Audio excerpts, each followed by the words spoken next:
आज बात करेंगे नाभि धरण पिचुटी सब जगह अलग अलग नाम। ठीक है, इसका खिसकना, इसका खिसकना, अरे कोई चलने वाला मार्कर भी है क्या? इसका खिसकना और हाँ दूसरा वजन कम होना।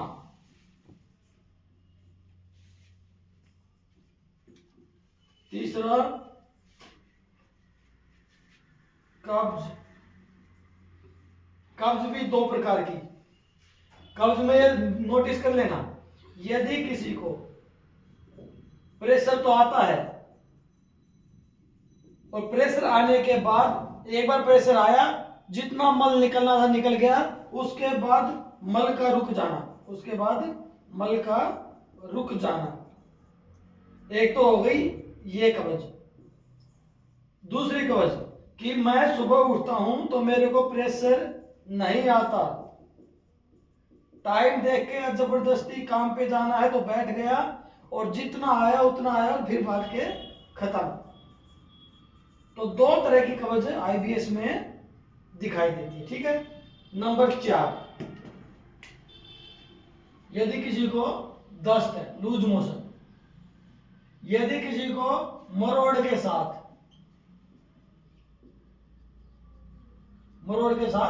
7 से 8 बार दस्त जा रहे हैं।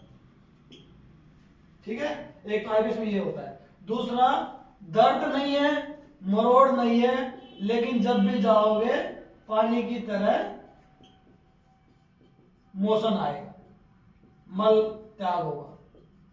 ठीक है, नंबर 4 प्रकार का हो गया। नंबर 5 आंव आना, आंव आना। ठीक है, चिकनापन दो प्रकार से आता है। एक तो आपको थोड़ा जेली टाइप का दिखेगा, दूसरा आपको रेड कलर का दिखेगा, तीसरा आपको दिखेगा नहीं लेकिन आपके मल के साथ चिपका रहेगा, जिससे आपको पानी से आपकी पोटी उतारनी पड़ेगी। कितने हो गए? 5 प्रकार के हो गए। ठीक है, इसमें इन 5 चीजें इंपॉर्टेंट हो गई। इसके बाद आगे कैसी कंडीशन बनती है कि नाभि खिसकने से ये हो सकता है, ये हो सकता है, ये हो सकता है, ये हो सकता है या नहीं। ठीक है, तो नाभि धरण पिचुटी सब जगह अलग अलग नाम से बोला गया है। तो जिसकी नाभि खिसकी होगी नीचे, मतलब कि जैसे ये नाभि है, साइड में खिसकी होगी, लेफ्ट साइड, क्या लेफ्ट साइड में खिसकी होगी, और उसको कब्ज होगा। कब्ज कैसा होगा? आपको जो मल है उसका प्रेशर से कोई लेना देना नहीं है। जो नाभि से जो कब्ज होती है उसका प्रेशर से कोई लेना देना नहीं होता। उसका क्या मोशन का होगा कि आपको हार्ड मोशन आएगा, हार्ड मोशन आएगा, मतलब कि सख्त मोशन आएगा, सख्त मोशन आएगा। ठीक है, सख्त मोशन आएगा। अब सख्त मोशन आता है तो उसको कब्ज का रूप देंगे। वो होती नाभि की वजह से यदि कब्ज हुआ हो। ऐसे ही नाभि की वजह से यदि दस्त लगे हो तो आपको दस्त पानी की तरह लगेंगे, उसमें मरोड़ नहीं आएगी। पानी की तरह लग सकते हैं लेकिन मरोड़ नहीं आएगी, दुखन हो सकती है, पेट में दर्द हो सकता है। ठीक है, लेकिन ये सब लंबे टाइम तक नहीं चलेगा। इसकी कैटेगरी यही है कि नाभि को ठीक किया और आपकी कब्ज ठीक हो गई, नाभि को ठीक किया और आपके दस्त ठीक हो गए। नाभि की वजह से वजन कम होना, भाई सीधी सीधी बात है, यदि आपको दस्त लग रहे हैं तो आपका वजन कम हो सकता है। बाकी इतना कोई साइंटिफिक रीजन नहीं है कि इससे वजन कम होता है। चौथा, नाभि से आंव का आना, म्यूकस आना। तो म्यूकस का नाभि खिसकने से, म्यूकस का नाभि खिसकने से कोई कनेक्शन कहीं कहीं तक नहीं होता। ठीक है, तो ये भ्रम निकाल दे। यदि किसी को नाभि से ये लग रहा है कि मेरे को ये प्रॉब्लम, कि मेरी पहले नाभि खिसकी थी उसके बाद मेरे को ये प्रॉब्लम होने लगी, तो ऐसा है ही नहीं। नाभि खिसकना, नाभि एक मसल्स है, और मसल्स का कमजोर होना वो हमारे डाइजेशन के ऊपर काम करता है। यदि आपका डाइजेस्टिव सिस्टम वीक है तो आपकी मसल्स वीक हो जाती हैं, और वीक हो जाती है तो क्या होता है, धीरे धीरे वो, जैसे नाभि की मसल से ये खिसक जाएगी और मसल से हमारी डल हो जाती है, वजन कम हो जाता है, थकान रहती है, ठीक है, चेहरे का नूर गायब हो जाता है, ठीक है, खुश्की आ जाती है, तो इस टाइप की समस्या होती है। तो ये समझ में आया क्या है? तो मैं अब आपको सीधी सीधी मोटी बात बता देता हूं, ठीक है। ये आप गहराई में समझेंगे तो अच्छे से रहेगा, क्योंकि सबसे बड़ा प्रॉब्लम ही यही है कि हमें प्रॉब्लम है क्या एक्चुअली ना। तो नाभि का प्रॉब्लम क्या है? नाभि से यदि आपने एक बार, कौन से में डाला था, यदि आपने एक बार अपनी नाभि को ठीक कराया, यदि आपने नाभि को ठीक कराया, नाभि को ठीक कराया और आपकी नाभि एक बार में सेट हो गई, मतलब अपनी जगह पे आ गई, और फिर वो हिल ही नहीं रही, फिर वो हिल नहीं रही, और आपको उन लक्षणों में जो आपको, जो नाभि खिसकने से जो लक्षण आए थे, नाभि खिसकने से जो लक्षण आए थे, कौन से लक्षण आए थे? गैस बन रही थी, कब्ज हो रहा था, दस्त लग रहे थे, ठीक है, पेट में दर्द हो रहा था, पेट में भारीपन था। यदि इनमें किसी में भी आपको नाभि खिसकने से जो लक्षण आते हैं, इनमें नाभि एक बार उठाने के बाद यदि आराम आ जाए, नाभि को ठीक कराने के बाद आराम आ जाए, और नाभि आपकी फिर भी ना खिसके, नाभि बार बार ना खिसके, बार बार अपनी जगह से ना हिले, तो समझ जाना आपको प्रॉब्लम किसकी थी? नाभि की।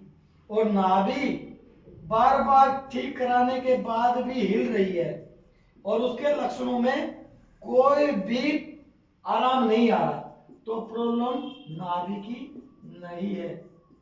इसका मतलब है नाभि भी किसी वजह से अपनी जगह पे नहीं आ रही, अपनी जगह पर नहीं आ रही, और नाभि अपनी जगह पे नहीं आ रही, तो इसका मतलब हमारी सारी मसल्स जो हैं वो अपनी उतनी ताकत के साथ काम नहीं कर रही जितनी ताकत के साथ वो अपने शरीर में बनी हुई थी, ठीक है। तो लगातार ये कमेंट्स और ये मैसेज और ये बातें ना करें कि मेरे को नाभि की वजह से, दंड की वजह से, पिछुटी की वजह से ये प्रॉब्लम क्रिएट हुई है। अब आपको समझ में आ गया, यदि किसी को नाभि की वजह से प्रॉब्लम है तो उसको कभी भी आंव या म्यूकस नहीं आएगा, ये ध्यान रखने वाली बात है।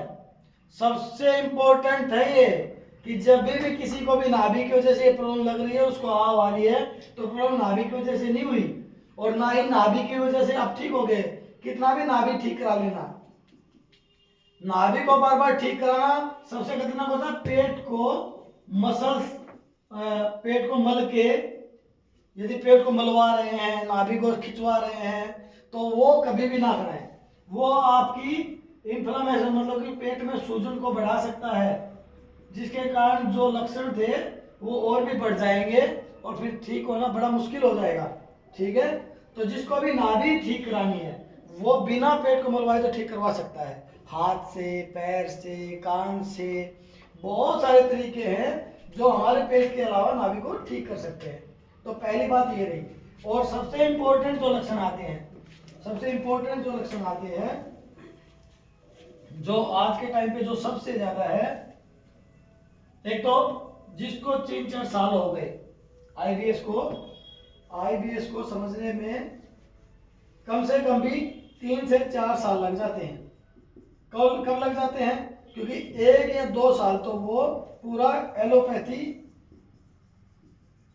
पे डिपेंड होता है पेशेंट, ठीक है, मेडिसिन ले लेगा, टेस्ट कराएगा, टेस्ट के बिहाफ पे, मेडिसिन के बिहाफ पे उसको पता ही नहीं लगेगा कि मेरे को प्रॉब्लम है क्या, जब उसके सारे टेस्ट रिपोर्ट नॉर्मल आ जाएंगी और पेट की समस्या बढ़ती चली जाएगी, पेट की समस्या, दिमाग की समस्या बनती चली जाएगी, तब जाके लक्षणों के आधार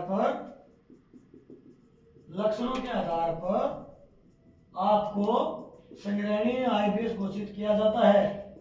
संग्रहणी या आईबीएस घोषित किया जाता है। अब इसका इलाज मेडिकल साइंस में या दवाइयों में नहीं है। अब डिपेंड करता है कि आपको आईबीएस हुआ क्यों था, क्या आपको कोई स्ट्रेस था या आपको कोई पहले पेट की समस्या थी।